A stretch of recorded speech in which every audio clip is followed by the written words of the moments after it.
శ్రీ గురుభ్యో నమః. ఇష్టాగోష్ఠి సనాతన ధర్మమునకు సంబంధించిన కొన్ని ప్రశ్నలకు మాస్టర్ ఈకే గారు మనకు సులభముగా అర్థమయ్యే రీతిలో శాస్త్రీయమైన సమాధానాలను ప్రసాదించారు. మాస్టారు అందించిన ఆ సమాధానాలను మనకు చక్కగా తెలియచేయునటువంటి పరమపావనమైన గ్రంథము ఈ ఇష్టాగోష్ఠి అనేటువంటి గ్రంథము. అటువంటి ఈ గ్రంథమును మనము అధ్యయనము చేస్తూ ఉన్నాము. అందులో భాగంగా ఈరోజు ఆరోగ్య శాస్త్రం 2వ భాగము అనేటువంటి అంశంలోనికి మనము ప్రవేశిస్తూ ఉన్నాము. ఒకరు అడిగిన ప్రశ్నకు మాస్టారు సమాధానము చెప్తూ ఉన్నారు. స్వస్థ వృత్తానికి ఆహార నియమానికి సూటిగా సంబంధం ఉన్నది. ఎలాంటి ఆహారం తీసుకుంటే మందుల ప్రమేయం లేకుండా ఆరోగ్యాన్ని కాపాడుకోవచ్చు అనే విషయం మీద అనేక అభిప్రాయాలు ఉన్నాయి. శాకాహారం మంచిది అనేవారు, మాంసాహారం పుష్టికరమైనది అనేవారు 2 పార్టీల వారు ఉన్నారు. శాకాహారులము అని చెప్పుకునేవారు పాలు, పెరుగు, వెన్న, నెయ్యి బాహాటంగా వాడుకుంటూనే ఉన్నారు. కనుక వీరిని అహింసాపూర్వక మాంసాహారులు అనవలసినదే కానీ శాకాహారులు అని గట్టిగా అనటానికి వీలు లేదు. శాకాహారులు అని వీళ్ళని గట్టిగా అనటానికి వీలు లేదటండి. ఎవరినండి? ఈ పాలు, పెరుగు, వెన్న, నెయ్యి వాడుకుంటున్నారుగా, వీళ్ళని గట్టిగా శాకాహారులు అనటానికి వీలు లేదుట. ఎందుకండి? ఎందుకంటే అవి కూడా జంతువుల నుండి వచ్చినవి కదండి. అందువల్ల కొందరు పాలు, పెరుగు మొదలైనవి నిషేధించిన శాకాహారులు కూడా ఉన్నారు. ఉదాహరణకి పాశ్చాత్య దేశాలలో యోగాభ్యాసం చేస్తూ భారతీయ సంస్కృతిని అవలంబిస్తూ ఉన్న కొన్ని వేల మంది తెల్లవారు పాలు, వెన్న మొదలైనవి కూడా ముట్టరు. బ్రస్సెల్స్, లండన్, ప్యారిస్ మొదలైన మహానగరాల్లో ఉన్న శాకాహార భోజనశాలలో కూడా ఇవి నిషిద్ధమే. పుష్టికరమైన ఆహారమైతే ఆయా శరీర తత్వాన్ని బట్టి, కుటుంబంలో తరతరాలుగా వస్తూ ఉన్న అభ్యాసాన్ని బట్టి శాకాహారమైన మాంసాహారమైన ఆరోగ్యకరమే. అంటే ఎవరికి వాళ్ళకి ఏది పాటిస్తున్నారో అది ఆరోగ్యకరమే అటండి. అయితే శరీర తత్వాన్ని చూసుకోవాలి. వాళ్ళ శరీర తత్వాన్ని బట్టి, కుటుంబంలో తరతరాలుగా వస్తున్న అభ్యాసాన్ని బట్టి రెండిట్లో ఏదైనా ఆరోగ్యకరమే. శాకాహారములో కూరగాయలు, తీయని పండ్లు, పండ్ల రసాలు, తేనె విశేషంగా వాడటం శరీర ఆరోగ్యాన్ని వృద్ధి చేస్తుంది. ఉడకబెట్టిన పదార్థాలు పచ్చివాటి కన్నా తక్కువ బలాన్ని, ఆరోగ్యాన్ని ఇస్తాయి.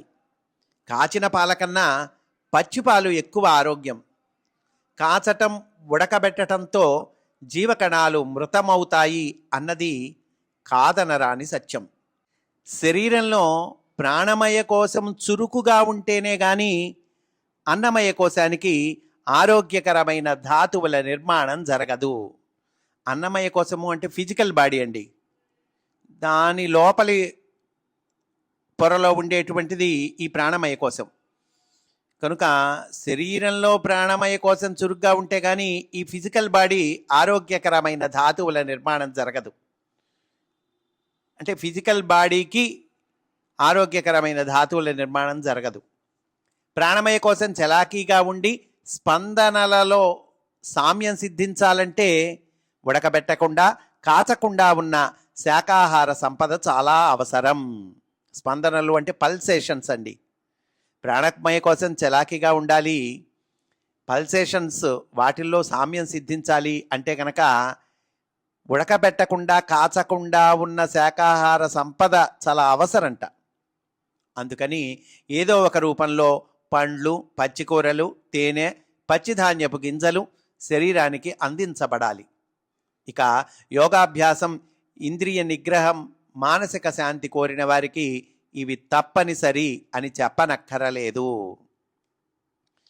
మానసిక శాంతి కావాలి అంటే ఏం చేయాలండి?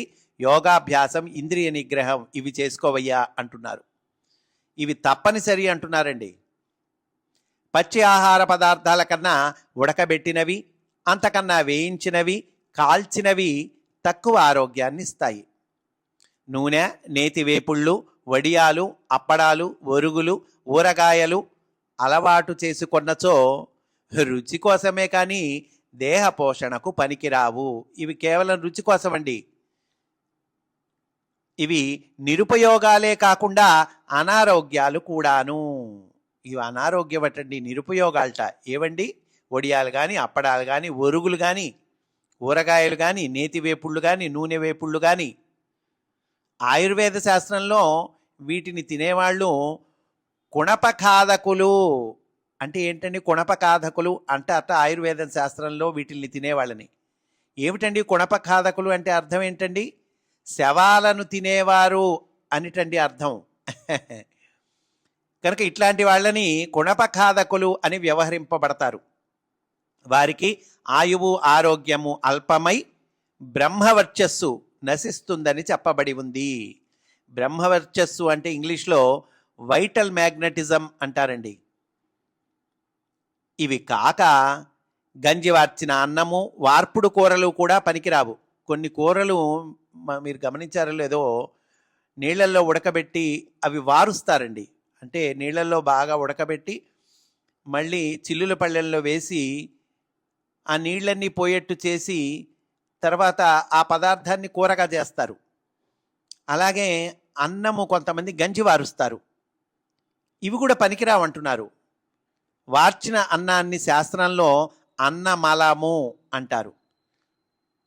మరబియ్యం కూడా అనారోగ్యకరమే. అంటే మరబియ్యం అంటే పాలిష్ పడతారు కదండి, ఆ బియ్యం, అది అనారోగ్యకరమే. పాండురోగులు, బెరీ వ్యాధితో బాధపడువారు ఔషధ సేవ చేసేటప్పుడు ప్రత్యేకంగా దంపుడు బియ్యపు అన్నము, తవుడు రొట్టెలు, తవుడు ట్యాబ్లెట్లు మున్నగు వాటిని వాడటం చూస్తూ ఉన్నాము కదా. అంటే కొన్ని రోగాలు వచ్చిన వాళ్ళకి తవుడు రొట్టెలు తినిపిస్తారండి. అట్లాగే తవుడు ట్యాబ్లెట్లు, దంపుడు బియ్యము తినాలి వాళ్ళు. చెట్టును కానీ జంతువును కానీ చంపకుండా ఆహారం తీసుకొనటం ఉత్తమము అని పైథాగరస్ నిర్ణయం. వీటిని చంపకూడదండి. చంపకుండా వాటి ఫలాల్ని స్వీకరించవచ్చు, చెట్టు కానీ జంతువు కానీ. చంపి తినే అభిలాష శారీరక మానసిక ఆరోగ్యాలకి వ్యతిరేకం. జంతువులను చెట్లను చంపనిదే ఆహారం తీసుకొనటం అసాధ్యము అని కొందరి అభిప్రాయం. ఏమండి, చంపకపోతే ఎట్లండి అని కొందరి అభిప్రాయం. ఇది సరికాదు. పాలు, పెరుగు, వెన్న స్వీకరించటంలో ఆవును కానీ దూడను కానీ చంపకుండా స్వీకరించవచ్చు.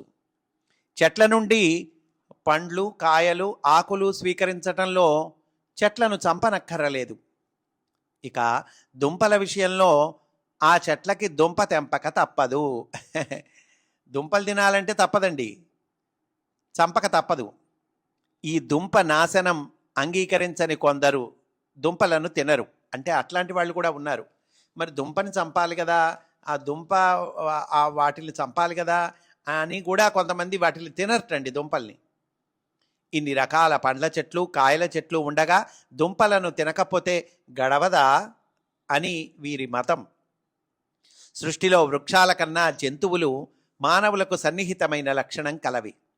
నొప్పి తెలియటానికి కావలసిన మనస్సు, ఇంద్రియాలు వేరుగా ఏర్పాటై ఉన్నాయి. అంటే ఇక్కడ మాస్టారు, ఏమండి నాన్ వెజిటేరియన్ తప్పేంటి, మీరు కూడా వెజిటేరియన్ తింటున్నారు కదా, ఈ వెజిటేరియన్ కూడా ఒక మొక్కని హింసించటమే కదా, అది కూడా తప్పే కదా, వాటిల్లో కూడా సెల్స్ ఉంటాయి కదా, ఇవెంతో ఈ జంతువులెంతో వృక్షాలంతే కదా, మరి ఇది తప్పైనప్పుడు అది కూడా తప్పే కదా, ఇట్లా వాదిస్తారు కదండి. దీనికి సరైన సమాధానం మాస్టర్ ఇక్కడ ఇస్తున్నారు, మనం జాగ్రత్తగా గమనించాలి. సృష్టిలో వృక్షాల కన్నా జంతువులు మానవులకు సన్నిహితమైన లక్షణం కలవి. అంటే జంతువులకి మనకి సన్నిహిత లక్షణమైన ఉన్నదటండి. ఏది? వృక్షాల కన్నా కూడా. నొప్పి తెలియటానికి కావలసిన మనస్సు, ఇంద్రియాలు వేరుగా ఏర్పాటు అయి ఉన్నాయి. ఎవరికి? జంతువులకి. మరి చెట్లకు అలా వేరుగా ఇంకా ఏర్పడలేదు. అంటే చెట్లకి నొప్పి తెలియదు. మత్తుమందు ఇచ్చిన వాడికి నొప్పి ఎలా ఉంటుందో వృక్షాలకు అలాగే ఉంటుంది. అదండి చాలా ఇంపార్టెంట్ పాయింట్ అండి. ఏమయ్యా, మరి నువ్వు వృక్షాలను కూడా చంపుతున్నావు కదా అంటే, వాటికి నొప్పి తెలియదయ్యా, మనస్సు వాటి కథల వేరుగా ఉంటుంది. మత్తుమందు ఇచ్చిన వాడికి ఎలా ఉంటుందో వాటిని కోస్తున్న ఈ వృక్షాలకు అలా ఉంటుందట. లోపల ఉన్న పదార్థాన్ని బట్టి చూస్తే వృక్షాలైనా జంతువుల శరీరాలైనా మానవుడికి ఆహార పాత్రల వంటివి, టిఫిన్ ప్యాకెట్ల వంటివి. రెండిటినీ ఆహారంగా వాడుకొనటంలో సమానమైన హక్కు మానవుడికి ఉన్నదని అనుకుంటే తప్పులేదు. ఆ సంస్కారం కొంత ఇలా అనుకొనటంలో అసత్యం లేదు. ఇక సంస్కార దృష్ట్యా చూస్తే ఇంచుమించుగా మానవుడికి తెలిసినంత నొప్పి జంతువులకు కూడా తెలుస్తూనే ఉంటుంది. అంటే నువ్వు చంపటానికి ప్రయత్నిస్తున్నావు, ఒక జంతువుని చంపటానికి ప్రయత్నిస్తున్నావు, అప్పుడు దానికి నొప్పి తెలుస్తుంది కదండి.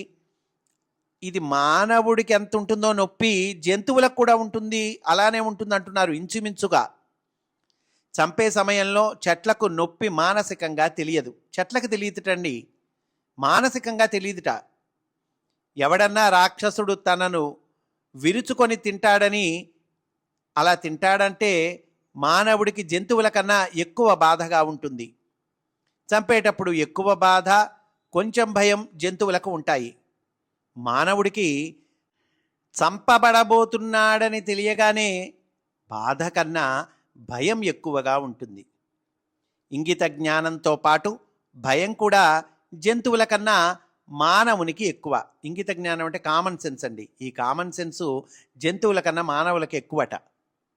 ఈ ప్రకృతి సత్యాలను గమనిస్తే మానవుడికి మాంసాహారం కన్నా శాకాహారమే ప్రకృతి ఏర్పాటు చేసిన సహజమైన ఆహారమని అనిపించక తప్పదు. చాలా క్లియర్గా ఇస్తున్నారండి. ప్రకృతి మానవుడికి సహజంగా ఏర్పాటు చేసిన ఆహారం ఏమిటి? అది శాకాహారం అయ్యా, మాంసాహారం కాదు. ఈ శాకాహారం అనేది ప్రకృతి మనకు ఏర్పాటు చేసింది సహజమైన రీతిలో. తక్కువ బాధాకరమని మానవుడు విశ్వసిస్తున్నప్పుడు వృక్షాన్ని చంపి తినటం అంతకన్నా తక్కువ బాధాకరమని మానవుడు అంగీకరించి తీరాలి. ఈ వృక్షాన్ని చంపి తినటం ఈ జంతువుని చంపి తినటం కన్నా తక్కువ బాధాకరం. కనుక ఉన్నంతలో శాకాహారం సహజ ఆహారము. మరి మనకున్నంతలో అది శాకాహారం కరెక్ట్.